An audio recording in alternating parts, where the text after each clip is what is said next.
Introducing a whole new form of racing to the best online racing simulation in the world. This is Dirt Racing on iRacing.com. Race online at some of America's most legendary dirt tracks, including Eldora and Williams Grove. iRacing is the premier online racing game featuring NASCAR, IndyCar, sports cars, and now World of Outlaws, the leading sanctioning body for dirt racing. iRacing is easy to use and features a centralized ranking system to make sure you have the best experience at any skill level. With a massive inventory of high-precision laser scan tracks and cars with an unmatched dedication to quality and detail, iRacing gives you the most authentic online racing experience available. Thanks to iRacing's dynamic track system, developed specifically for dirt racing, tracks change over the course of a race, just like your favorite dirt track on a Friday or Saturday night. From a slick racing groove all the way up to the cushion, iRacing's dirt tracks deliver non-stop racing action. Partnered with the World of Outlaws, iRacing is your source for the most authentic dirt racing experience available, featuring 4 brand new tracks and 11 new cars, including street stocks, Legends cars, late models, NASCAR trucks, winged and non-winged sprint cars, with much more on the way. Join the Dirt Revolution on iRacing.com and start slinging mud today.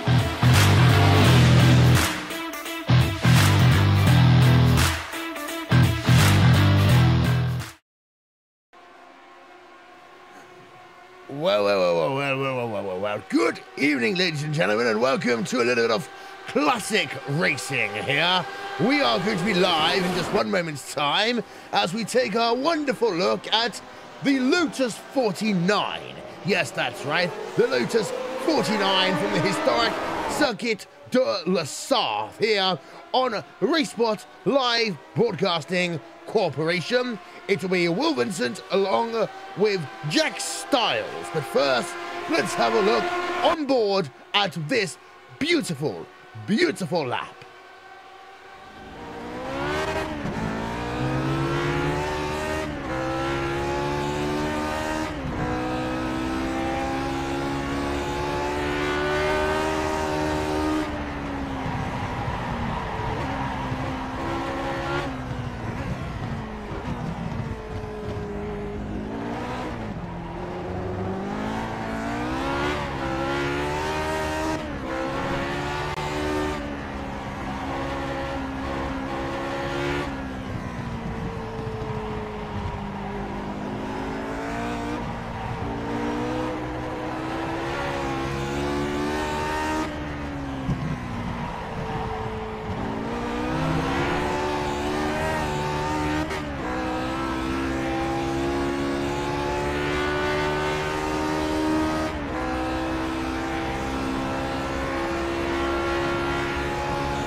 This music's a little bit of the electric kind there. Good afternoon, good evening, ladies and gentlemen, and welcome to Grand Prix Legends here from Le Mans Circuit de la Sarthe. Here, a beautiful day here on RaceSpotTV Broadcasting Corporation. It's William Vincent along with Jack Styles, and Jack, good evening to you. Good evening, Will. Is this all you're going to say to me? No, of course not. Obviously, everyone, welcome to Le Mans for the Grand Prix Legends, the Lotus 49. Will's obviously putting on a different voice for tonight, since we are now in the 60s. This circuit running out of period, though, because we're running the chicanes. They were introduced in 1992, bit of ahead of its time. But we all hope you enjoy this broadcast that we have for you tonight, and hope that 13 cars give us some great racing. Yes, indeed, sir. There you'll see up on your screen right now. This is the conditions for today, and well, you see, it's 83 degrees Fahrenheit. We're still using this Fahrenheit nonsense here today, and it's 33% race relative humidity. Not too windy though, Jack. That's very good. My top cap is in order. 7 kilometers an hour in terms of the wind.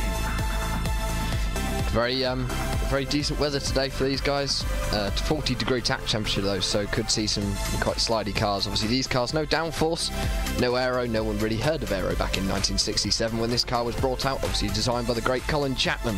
But today we're going to see some good old racing with mechanical grip, lots of horsepower, and doing over 200 miles an hour down the back straight. Yes. Now let's get a look at the starting grid for this evening, and well, it's the young chap of Ade Cooper Lopez there who will be starting this one at the front of your field. He is driving from Club Iberia, and it's a lap time there of 3 minutes and 48 seconds for him. Alongside him at the front of the field is Ove Trindegrid, and he is from Scandinavia. But it's worth noting that 2 seconds is the gap between second place and third, so we're likely going to see the people from the rear of the field drop back very early here today. We have 2 Americans in the field. They made that long trip over. Then over here to France, they are in P number 5 and 6. Rest of those results coming up on your screen as we stand right now. And we have ourselves 3 drivers who did not qualify this evening. So now it is time for us to go and have a look at this race, and we see the drivers are now here on the track, and in just 1 moment's time they will be given the orders to commence their racing. Now, of course, in the old days, we used to get the people to run to the cars here at Le Mans, but we've been told now it's a little bit too dangerous to do so. So what instead we'll do is wait for those lights to go on and those lights to go off. That is what happens. We are now underway here at Le Mans for 10 laps worth of racing. Beautiful cars coming down in towards that first corner jump. Down into turn 1, seems pretty uneventful so far. No big incidents to be seen of. There's only 13 cars, so I doubt there will be. So Ade Cooper Lopez coming through the field, now coming through that first chicane down into the Dunlop curves. He's already got a half decent gap. That's very surprising. His gap is already 1.1 seconds over Ove in second place, so already trying to pull a gap. So let's see how well he can do over the next 10 laps. Yes, it is very important for him as well, because as soon as they exit this corner, which is known, of course, as Tete Rouge, then this is a very long portion of racetrack where these drivers are going straight and very fast. So now Ode is going to have to make sure that he can do all he can to close up, because what we call the slipstream here, Jack, is the part that will become very important for these drivers to pay attention to. As we have a look here from the helicopter on top of the track, there is already drivers who are working themselves alongside each other. Yep, already as we come down the back straight, coming through the first North chicane for the first time, and everyone seems to be pretty uneventful so far. David Barraclough and looks like Jack Ulster there getting a bit of side-on contact, slightly sideways with David Barraclough coming up the first chicane. Nothing uneventful there. Still holding his positions down in about 8th and 9th place. So pretty uneventful start. it could be like this for the rest of the race. Ade Copa Lopez, his lead is back down to half a second as he comes down into that second chicane. Obviously not invented back in 1967, which don't really see why we're running it this weekend or today. Yes, chicanes weren't invented in the 1960s. We only invented chicanes as a reason of making these cars go slowly. And of course, back in the 1960s, we wanted our cars to go as quickly as they possibly could. We have ourselves now 3 drivers all alongside each other, and it's also worth noting that the helmets are very different as the number 6 machine is turned around there. That is Michael Morrison. He just had himself a little incident there, and you see he's had to retire that car on towards the pit road as we now go on board. And we have a look at a replay here. This is a real live replay with Michael Morrison as he works himself down in towards this chicane. You can see that he puts himself onto the brakes, and then that car loses the back end, and before you know it, there we are. Race is all over for him. Yep, race over already for Michael Morrison. It's a shame. One of the 2 from all the way from America here to Le Mans this weekend or today. So that's a shame for him, and he's already gone. So small issues for him, obviously locking up those rear brakes maybe and just getting that rear end loose and not deciding to carry on. So Ade Copa Lopez still at the head of this field by just 0.2 of a second now over Ope Trenigan. So very, very close at the front here. Yes, as you'll see, Ade Copa Lopez versus Ode. This one has now come down to just 1/3 of a second as they work themselves now through the curves known as the Porsche curves. This is the very fast section of racetrack that these drivers are going to have to be very careful through. They exit this one, it is still close, and now they come down into the Ford chicane. And well, when the Lotus was running here, of course, in Formula 1 here, Jack, and this was the time that Ford versus Ferrari was the biggest thing in racing. And of course, Ford wanted to buy Ferrari, they couldn't do so, and then they created that magnificent car known as the Ford Grand Touring. They did and won the 1966 edition of the Le Mans 24 Hours, obviously held here at the Circuit de la Sarthe, and I believe also won it a few times afterwards. I'm not really that sure. My classic Le Mans history doesn't go back that far, but it's the Lotus 49 was obviously built in Norfolk in the UK, built by some turnip farmers, and yes, I can say that I'm from Norfolk, so it's very much a case of these cars are homegrown and well built, and let's see if they can carry on. Colin Chapman obviously did a great job leading Jim Clark to the 1964 Formula 1 World Championship, I believe, in a Lotus. Yes, indeed, sir, indeed, yes. Jack in the number 9 car right now, and this is Jack Olstad. He holds himself from California, which is on the west coast of America, United States of America. He right now is trying to catch up to the rear of the driver of Gruber. However, Gruber himself is very close now. In fact, we will turn our attention over to Gruber because he now looks to try and get a position over Joshua Anderson. In fact, not Anderson even, it's David French there who he gets the position over, and David French now is relegated into the what is known as the 6th position here. Yep, down into P6 for David French there. Unlucky for him. Might be worth going back to the lead because the 2 leaders are only about 1/10 away from each other. Over is right now on the back of Ade Copa Lopez in that number 1 car, so the lead battle is definitely starting to spice up. Everywhere else, everyone's starting to get a bit spread out now. David Barraclough and Heidi Kovisoto, what an interesting name that one is, just running down there at the back in P8, 9 and 10. So everyone seems to be settling down into a groove on lap 2 here. Eight more laps to go after this one, so this is definitely a race which is panning out well. Yes, indeed, and if you'd like yourself the opportunity to take part in the conversations, you can do so on our social media channel, that is RaceSpotTV.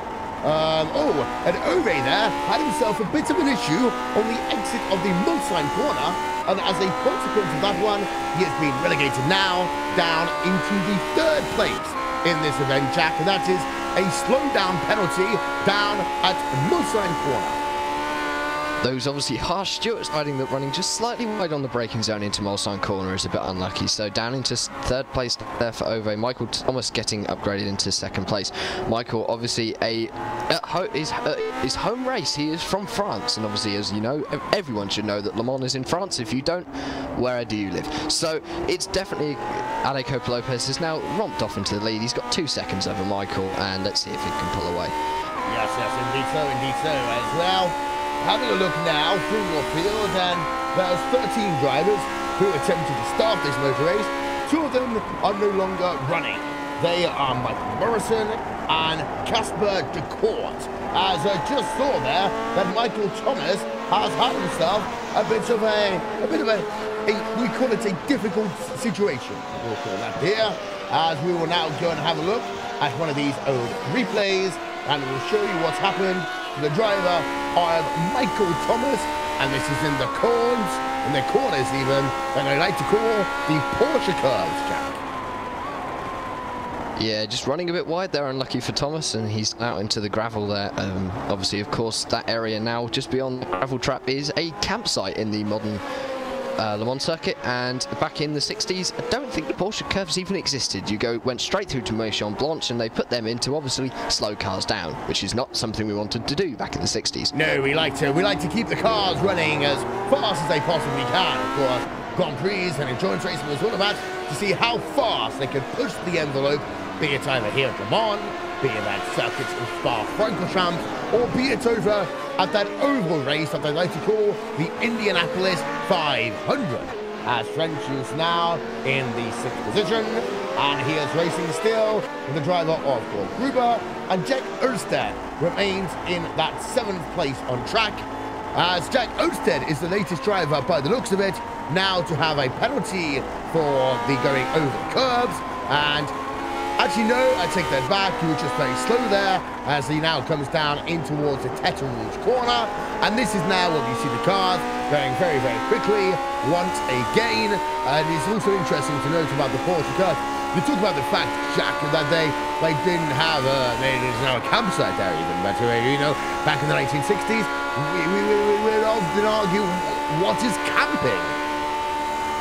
Well, you answer that. I think it involves staying in a very cold evening with lots of beer, usually at Le Mans. So beer. We like beer. Oh, of course we do. We certainly do. Well, yes, indeed, sir. And you know what? A good pint of nice British ale is always a good way for us on a cold evening to experience this campsite. But always the French will be hospitable and lovely wine also in this region here at Le Mans, as the helicopter camera will once again show us this 2-driver battle, as David French now is ahead of Michael Langford, as David French will get himself, for a moment, this 7th place on track. And these are 2 drivers that have travelled all the way from Australia and New Zealand to be in this race today, and they are doing a sterling job of being in this field. They are currently, I must say, 22 seconds behind your race leader, but still a very sterling job by them. Very, very sterling job there. Obviously, Dave French and Michael Langford sitting there in 7th and 8th. Not the fastest guys in the world, cars number 10 and 11, but they are 23 seconds down now on Ade Copa-Lopez, who stretches lead to just over 3 seconds as he reaches just over 200 miles an hour coming down there on the stretch towards Indianapolis. Yes, indeed, so. And now this again shows the driver of Ade Copa-Lopez. And behind him, now you have yourself Ove, who is still in that 2nd position, as they now work themselves out of the Indianapolis section of this racetrack. And well, now Ove is going to have to really try and push this car if he's going to have any opportunity of closing up to Copa-Lopez. But I do not think here, Jack, that the opportunities will present themselves now to Ove, because he has lost that very important, very, very, very important slipstream effect on that car. He's completely lost the slipstream to Ade Copa-Lopez, so I think his chances are more or less gone here at Le Mans. And obviously through the corners, these cars have no aero, so there's very little advantage that they're going to gain through mechanical grip, because they need to be nice and slow to make sure that you don't run into one of the walls, which corner obviously coming through the Porsche curves, and also maybe coming through the Dunlop curves as well, as we see Ade Copa-Lopez just coming through the Ford chicane for the third time, going on to his fourth lap with another 7 laps to go here. So we aren't doing too badly. He's got a lead of about 3.8 seconds at the moment. Ove and Michael obviously together on circuit. They're about 7/10 next to ahead and behind of each other. So it's definitely going to be close for second and third come the end of this race. But at the moment, that's the only battle we're seeing out on circuit. Though I say that, and we're seeing that Georg Gruber and Jack Hallstatt are together out on circuit as well. The number 7 and number 9 cars as they cross the line coming down into the first corner. So they are around 18 seconds off Ade Copa-Lopez, but doing very, very well at the moment to run together. And maybe we're going to see a change of position here with Jack moving up one in the order. Yes, but I do notice actually, if you look at the front there, actually, no, Jack is going to now pull alongside Georg Gruber, because Gruber had a very, very slow corner, and the back end of that car is really twitching around, and so now come through towards the Tete Rouge corner. Jack is being very, very careful to ensure that he doesn't run into the rear of the driver of Georg Gruber. But now these two drivers will work themselves alongside each other. They're wearing open-face helmets in this car, of course, so they can literally say, hello, how are you doing?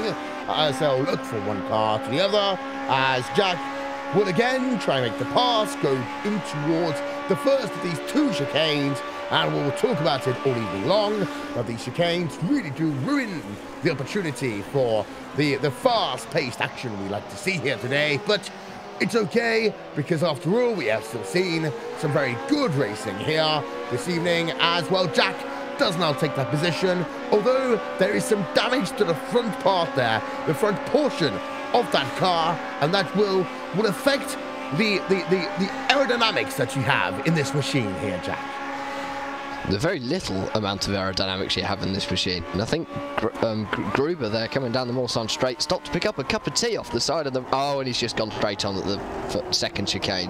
So obviously just too busy drinking his tea to find his braking spot, which is a bit unfortunate. Getting a bit of a slowdown penalty there. The Stewart's being harsh again and on his way. So Jack Hallstatt moves up into 4th position there, and Gruber down into 5th. And it looks as though we have lost Joshua Anderson. He is currently in the pits. We're not sure what happened there. Showing to have only completed 3 laps of this race, so he has obviously gone from this race, which means everyone behind him moves up a place. So everyone from 4th back moves up a position, which means we are now down to 10 cars left in this race with about 7 laps to go. Yes. And I think you mentioned the word tea, and Joshua might have thought, well, you know what? A nice cup of British tea doesn't sound like a bad idea right now. So we have a look again, and we show you the replay. This is Joshua Anderson, and he went for what the Japanese would call themselves a drifting competition down at one of the 2 chicanes. And then after that, his car's going on perfectly fine. And then he just pulls off at the side of the road and says, thank you very much. That's all I would like to do today. And now I am going to go and have myself a cup of tea. As Michael Thomas is still in that 3rd place. And Ove is still in the 2nd place. That was very peculiar there from Joshua. That just, he stopped in the middle of the straight. We aren't really sure why, so maybe we can have him in at the end of the race and see what went wrong, or maybe not. He's probably just gone off to get a cup of tea and a good old jam and cream scone. So good old British food here. I'm sorry, Jack. You say that word incorrectly. It is not scone. It is scone. It is scone, as if you are saying the word cone with an S. Oh dear, I'm being corrected now. So I'm doing very well with the old British, the posh British, or as we like to call it. It is called received pronunciation, and it is what Her Majesty the Queen, Queen Elizabeth II, would say, and what you'd hear on the British Broadcasting Corporation. I am clearly stuck in 2017 while Will is still in 1967. So as we return to this race, we've completed another lap of the Circuit de la Sarthe with another 6 laps to go. Ade Copa-Lopez still out in front in 1st place. 2nd place is Ove, still in 2nd. Holding off Michael Thomas, pulled a bit of a gap now out to about 1.5 seconds. So not doing too badly there. And then Jack Hallstatt 20 seconds behind Michael Thomas now in 4th place. So the top 3 are all together, but after that, I'm not really sure anyone's got much of a chance unless the top 3 fall out. As Ade Copa-Lopez heads down the Mulsanne Straight for the 5th time, and just reaching over 200 miles an hour there, the sweet spot of motorsport, and obviously having to brake for the chicanes. Shame we can't go past them, because you never know, we might get a little bit more top speed out of this car, but it's still a great car, the Lotus 49. Obviously Jim Clark, as I will correct myself now, Jim Clark won the F1 Championship in 1963 and 65. He got a few wins in this car in 1967 and unfortunately lost his life in 1968, so couldn't carry on his Formula 1 career. But this car was a very successful car in the world of Formula 1 and led on to many great things for Lotus in the future. Yes, indeed so. As well, what we will do here, ladies and gentlemen, is we're going to experience now on board with this thing called surround sound. And Ade Copa-Lopez, as he does a few corners here at the beautiful Circuit de la Sarthe here, Le Mans, here on RaceSpotTV Broadcasting Corporation. We'll be back in 1 moment's time.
On the exit now of the Ford chicane, that is going to be the driver of Ade Copa-Lopez, now completing exactly 1/2 of this race here this evening.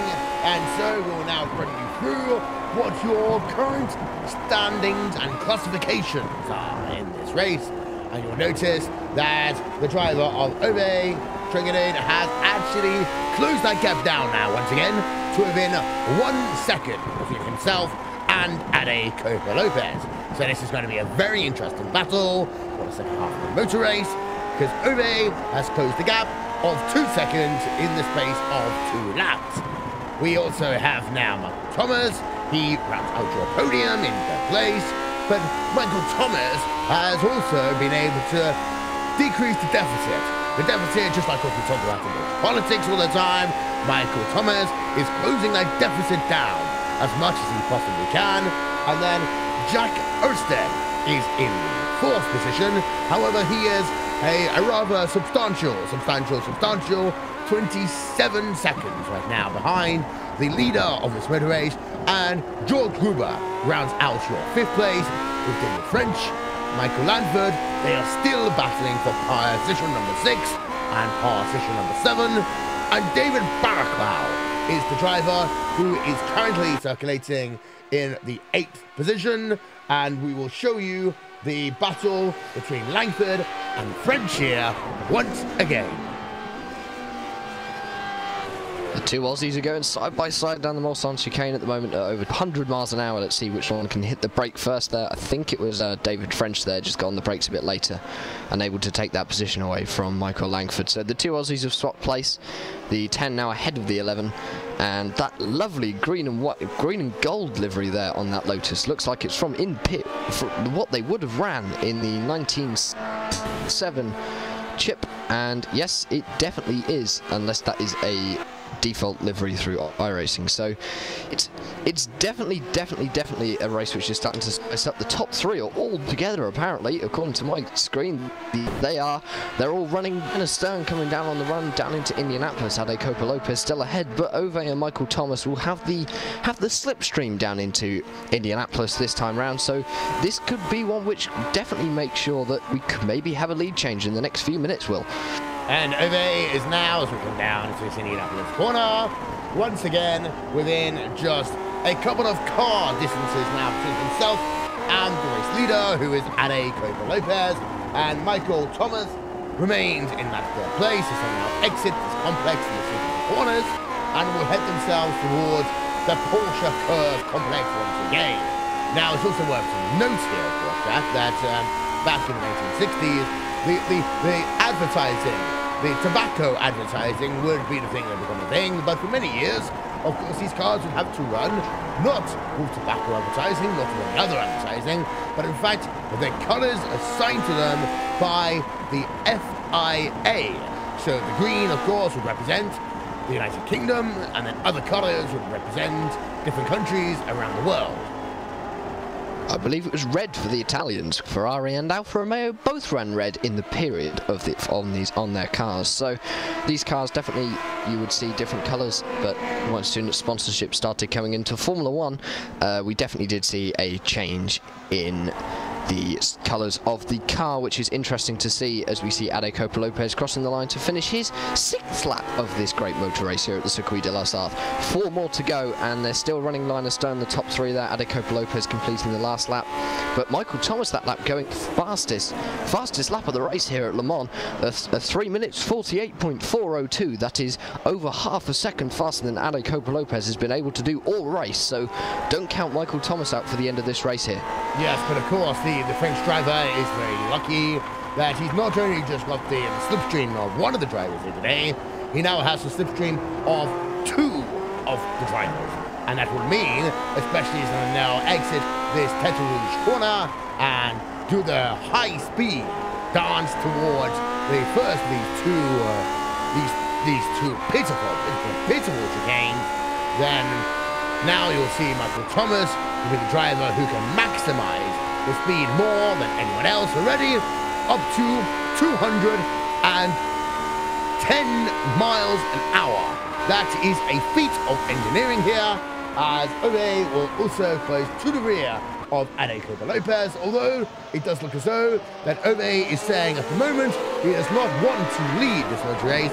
He is very happy, in fact, to allow Copa Lopez to have the cleanest track in front of him. Copa Lopez has definitely got the track in front of him, and obviously these cars built in the UK. They are not built by the Italians, they are built by the British with great hands and cups of tea and scones. So these cars obviously a great feat of engineering to be doing 210 miles an hour here at Le Mans. Shame we can't see him on a British circuit, but there you go. Le Mans will always be a famous circuit, and next time run it without the chicanes. It could make the racing a little bit more exciting and also a little bit more dangerous, how we liked motorsport in the 1960s. So this race is definitely starting to pan out with about 3.5 laps to go here. Ade Copa Lopez still in the lead with Ove and Michael Thomas behind him, but they are not far behind him. They are definitely closing. Thomas now within 0.7 of a second of Ade Copa Lopez as they come down into Mulsanne chicane. Lopez looks like he was getting slightly sideways coming through there to see if he gets a slowdown penalty or not. No, he doesn't, so he's carrying on in the lead there for you, but Ove right back on his tail now after that slip up just behind, and Michael Thomas just waiting for the accident to happen, I think. Yes, and here we go then, and down he will go, and Ove will take away the lead of this motor race. A sterling job there by him, as he will take the race lead away, because Ade Copa Lopez, we heard a moment ago, on the exit of the Mulsanne section of the racetrack, decided that he wanted to put his car into that Japanese-style drift once again. Ove now will have to defend that race lead because the driver of Ade Copa Lopez will once again move himself into the first position. So we'll now come down into those Porsche curves, and it is at this point that these drivers will get themselves as close to single file as they possibly can. Michael Thomas is like, hello, I would like to come and have that second position, please. And Ove, which is saying, no, I am going to remain for the moment in the second position, because I think I am the one who is going to be able to take that overall race victory in what has been a spectacular race at this beautiful track. And Ove, he seems to lose some time there in that section, and that will allow the driver of Michael Thomas to once again close that gap just a couple of moments once again. So we'll go single file now for the chicanes named after Ford. Yes, as Ade Copa Lopez comes across the line to finish his seventh lap of the race, 7 lap in the lead, and Ove got a slowdown. The stewards once again being harsh for him. Let's see what happened to him there coming out of those full chicanes, as we like to call them. He just got on the curbs there and looks as though he was struggling for grip coming off. Those curbs are horrible, them sausage dog curves, but as we see these cars heading down into the Dunlop curves for the 8th time of this motor race. 3 more laps to go here, so it is definitely a race which is starting to hot up. Ade Copa Lopez pulling his lead out to 1.5 seconds now, but Michael Thomas still there saying, hello, I'd like to have a bit of this. So you never know, Ade could lose this top position now. Let's see what happens as they come out onto the Mulsanne straight for the 8th time and their journey back up to do 100 miles an hour. Yes, and Michael Thomas, as you say now, resides in that second position, and it is interesting to note that the two drivers, they lost themselves about half a second as they did the switching of the positions there, with Ove going down into the 3rd place and Michael Thomas moving himself up into the 2nd place. But now that slipstream is back in the fullest of the full effect, and this will allow Ade Copa Lopez to be drawn closer. If you are Michael Thomas, that gap is now down to about half of a second as he now work themselves into the number 2 chicane. It certainly is. As we look here on lap 8 of this motor race, Michael Thomas still with the fastest lap of the race there, so he is definitely one to look out for. But he is back onto the tail of Ade Copa Lopez here, looking good for as they run out of the 2nd chicane onto that run down to Mulsanne corner there for the 8th time. So this is definitely looking like a race which is starting to hot up. Ade Copa Lopez maybe pulling out a bit of a gap now, maybe having the advantage on top speed here, so he's definitely looking good as we 7.5 laps race distance now, 2.5 more to go, and Michael Thomas has dropped a position. Why would that be? Yes, I think that maybe he may have been one of those drivers who all of a sudden he had himself one of those slowdown penalties, and as a consequence of that, Ove was, thank you very much, I will now be in the 2nd position. But the consequence of this one is, for perhaps the 3rd time here today, Jack, is now Ade Copa Lopez has an advantage over the field, and that advantage is getting close again to 2 seconds. And now, as you see, Ove is going a little bit wide into Indianapolis. This will make it very, very difficult now to go for these drivers to attack time for the race lead. So Ade Copa Lopez there just pulling out his gap now to about 2 seconds. Although, yep, he's back on my screen now, so he's just pulling out a gap there over Ove, who is in 2nd, who has got a 6/10 advantage over Michael Thomas, obviously trying to get some positions back after what they call a slowdown penalty coming into Mulsanne corner, as Ade Copa Lopez comes into the curves of Porsche for the 8th time there, coming past those big Michelin signs with the Michelin man, as we just coming through here. So it's definitely a race with 2 laps to go that maybe could be settled or maybe could be absolutely wide open. We don't know.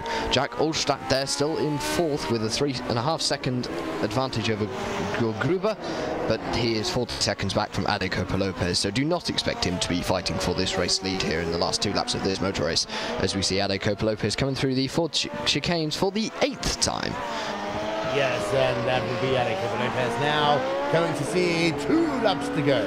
So about 7 minutes now worth of racing, and then he might be able to take the bottle of champagne. Of course, the wine, the champagne is so high quality. We are very close to the Champagne region, of course, in France, and that means that we have only the finest quality of refreshments to race the winner. We just having a look there, David Baraclow. He runs himself in the 8th of the positions, and it's a Finnish driver there, Heikki Kovisto.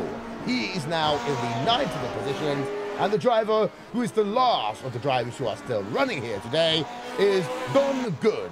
Well, he is in the 10th place, and he is from the western part of the United States of America. Now, Ove, as we work himself on towards this very long Mulsanne straight once again, has been able to close the gap down by about half a second. However, you will also notice now that Michael Thomas is now 2 seconds behind Ove, and this will mean that it's going to be very, very difficult for Michael Thomas to win here in a home race. So now, Michael Thomas, you might have to say here, Jack, has run out now of the opportunities to go to that winner's circle. I think the opportunity is gone now for Michael Thomas there, but oh, don't count out Ove. He's slowly gaining back that gap, back to 1.3 seconds now behind Ade Copa-Lopez, and is definitely not afraid to stick his nose up the inside, say hello, and wave and nod his hat. So he is definitely one to watch for in the last lap and a half of this race. We're coming up towards the second chicane now with Ade Copa-Lopez just coming through and back out onto that straight that we call the Mulsanne straight nowadays. So it's definitely one to watch, and now running down into the Mulsanne corner. So is Ade Copa-Lopez still continuing this race lead. Ove just 1.2 seconds behind, and Michael Thomas, the homegrown Frenchman here on French soil of the Circuit de la Sarthe, just 3 seconds behind that. Yes, Michael Langford has once again been able to close the gap between himself and his fellow country clubman there in the driver of David French, as in fact he will make the pass very easily there. So now Michael Langford will once again be classified in the 6th position, and French will have the 7th position afforded to his name if the race was to be completed with no further position changes.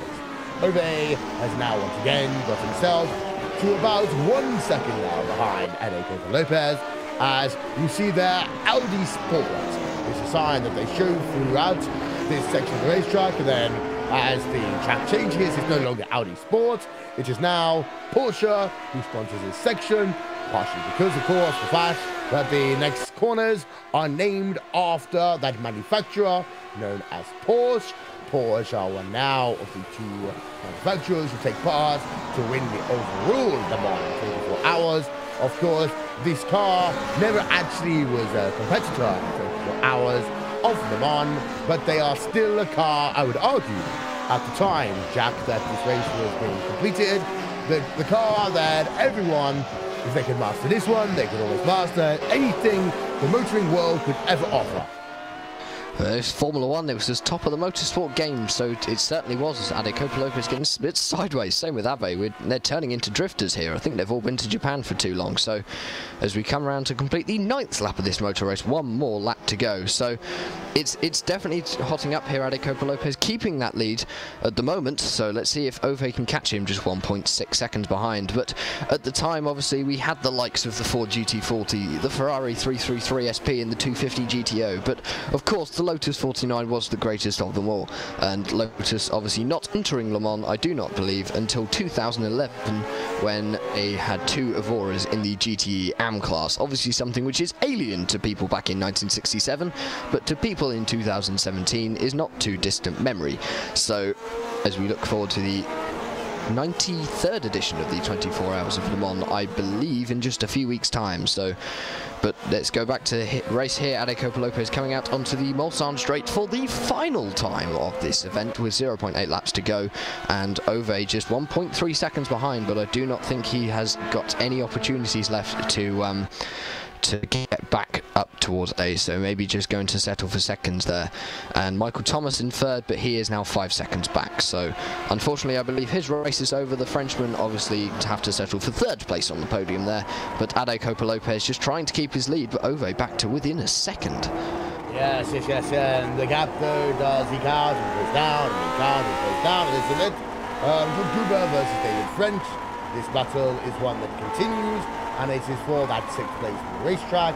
They were very close as they pass themselves past the start and the finish line. Of course, the start of the 24 Hours of Le Mans isn't shown with lights. Of course, it is instead the French national flag, the tricolore, as they call it here in France, which is waved to signify the start of the 24 endurance hours of racing.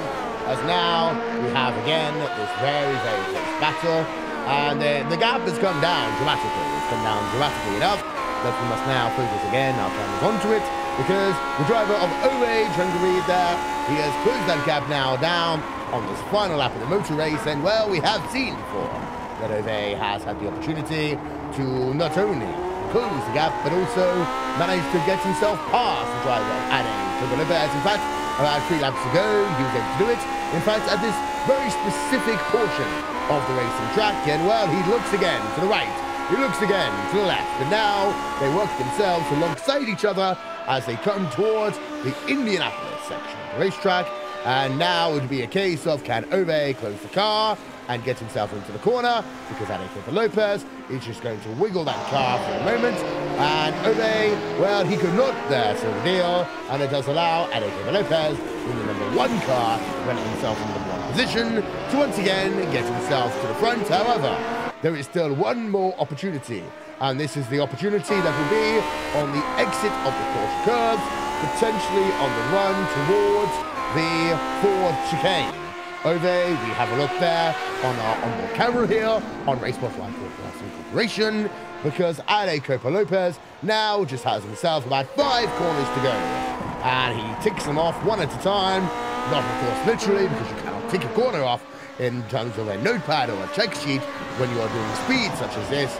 But now he's down to just now 5 corners to go. 2 chicanes is all that remains now for that driver of Ade Lopez, as he's got himself about 4 corners between himself and Ove Trengereed, and Ade Lopez will exit himself now towards the final chicane, as Ove will turn that car and spin it around. That will mean that Ove may actually also lose the 2nd place, as he will spin that car around again.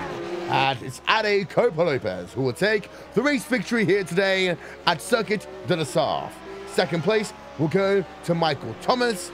3rd place will go to Ove Trengereed. The reason for that, of course, as you just saw on the back end of our camera angle, in the final couple of corners of this race, down at the chicanes of Ford, we had ourselves Ove Trengereed just having himself a difficult situation where he spun the car, he did not have the traction he needed, and he was relegated from the silver medal position down to that of bronze. So Trengereed will come home in the 3rd of the places. We will also, in a moment's time, show you the finish between Michael Langford, George Gruber, and David French, because this one is one that we certainly want to ensure that you have the viewing pleasure to see. And Jack Ulstead will be in the 4th of the positions, Michael Langford in the 5th of the positions, and then George Gruber and David French at the end. It is changing around as we speak, but overall, Jack, this has been entertaining is the word I think we'd like to call it. Entertaining race with some very good demonstrations of driver skill in this difficult Lotus 49. Yes, it definitely has been a demonstration of skill in these Lotus 49s, as we just seen Jack Wolfstadt, he's ran out of fuel coming through the Porsche curves, and he's just ground to a halt coming down towards the Ford chicane, and the number 13 of Don Good has collected him and crashed into him. So what a brilliant way to end this race for those 2 drivers. But of course, this has been a great race that we've watched today. Ade Lopez, congratulations for the win there. That was a sterling drive to lead every single lap of this 10-lap race. But it's just unlucky there for Jack Ulstedt. He's had to drop down into the 9th position. David French dropping to 10th at the final hurdle as well. But Don Good there moving up to 8th position. What a brilliant finish for him. Obviously finishing quite a way down from the leaders, as he just comes crawling across the line to finish his 10-lap race here at the Circuit de la Sarthe. Yes, and this is the replay that we're showing now, the replay of Jack Ulstead, and there is the moment. The number 13 car is going to spin the car, and there's a very serious incident there for the driver of Don Good. However, because he has fuel in that car and Jack has none, where it allows Don Good to just put the car back into gear and work the car towards the end of this motor race without any further dissemination or difficulty, indeed, for him. So, let us now show you the results here, the classifications from this event, as Ade Copa Lopez will win by a gap in the end of 6.9 seconds over the driver of Michael Thomas. Thomas finishes in second place because over Trengereed, he loses that final place in the Ford chicane in the final lap of this race, with George Gruber in the 4th position, Michael Lanford in 5th, David Baraclow will come home in the position 6, with Heidke Covisto in 7th place, Don Good in 8th, even though he had the crash with Jack Ulstead, because Ulstead finished 1 lap down, had to bring the car towards pit road and did not complete the event, and David French also finishing 1 lap down here this evening. We will step away here on RaceSpotTV Broadcasting Corporation, and we will go to show you some commercials of other cars and tracks that you, as a paying subscriber, can participate on the iRacing service. We'll be back in a moment.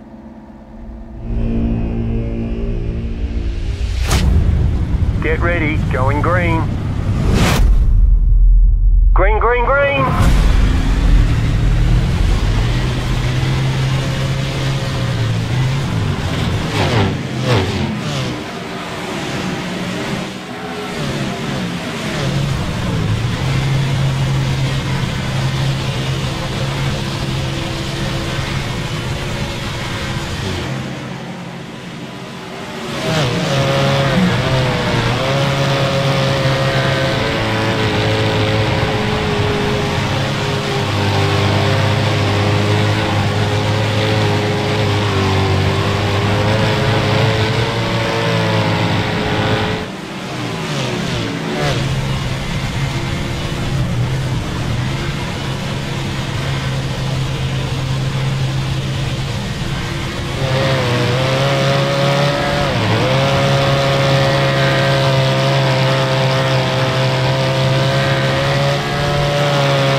The NASCAR Beginner Series, powered by iRacing, is the premier NASCAR eSports series featuring the cars and tracks from the Monster Energy NASCAR Cup Series.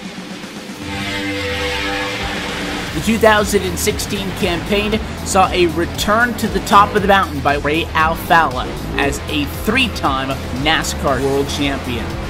The march to that championship was not easy, though, despite the fact that Ray Alfalla took home the most points in series history.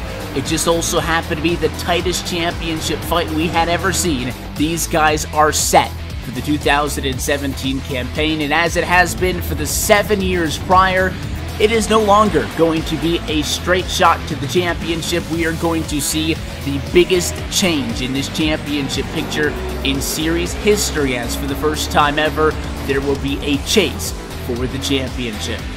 We're going to go into the Homestead Miami Speedway at the end of the season with the 4 best oval sim racing drivers in the world absolutely tied in the championship. You just got to beat the other 3 guys out and you will become an official NASCAR champion. You're going to get yourself a NASCAR championship ring and, of course, $10,000. These are the iRacing eSport World Championships, the pinnacle of sim racing competition. You can catch it all season long, live coverage on iRacing.com/live.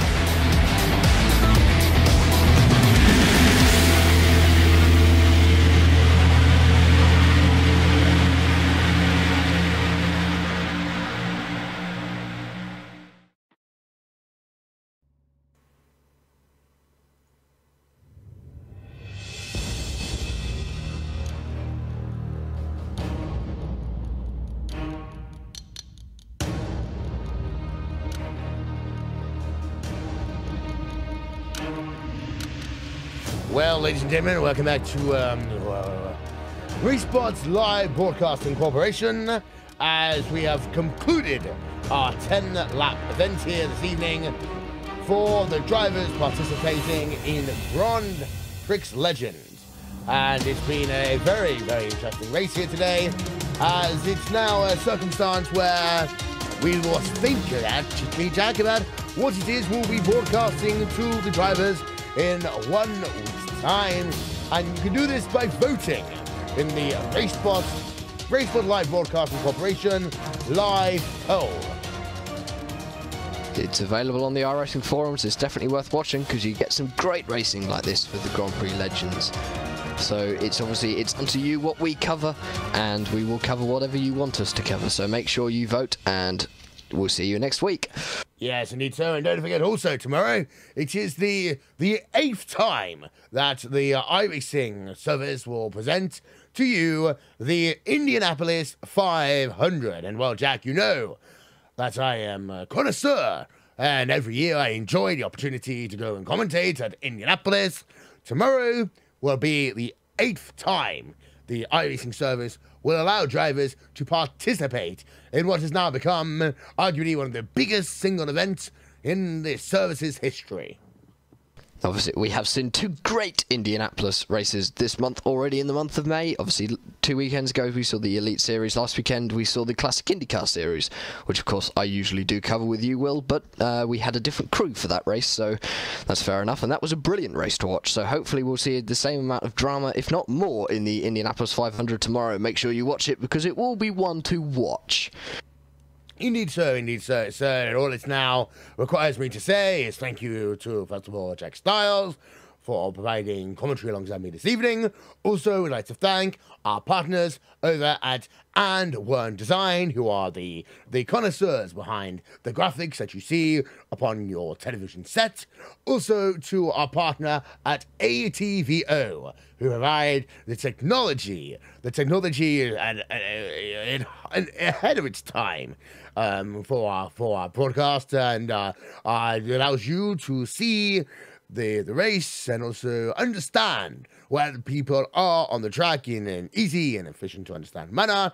And also to Istvan Balal for his track camera packs for gourmets. And if you like what you see, then you can replicate these by visiting the iRacing forum and searching for Istvan Balal's track cams for gourmets.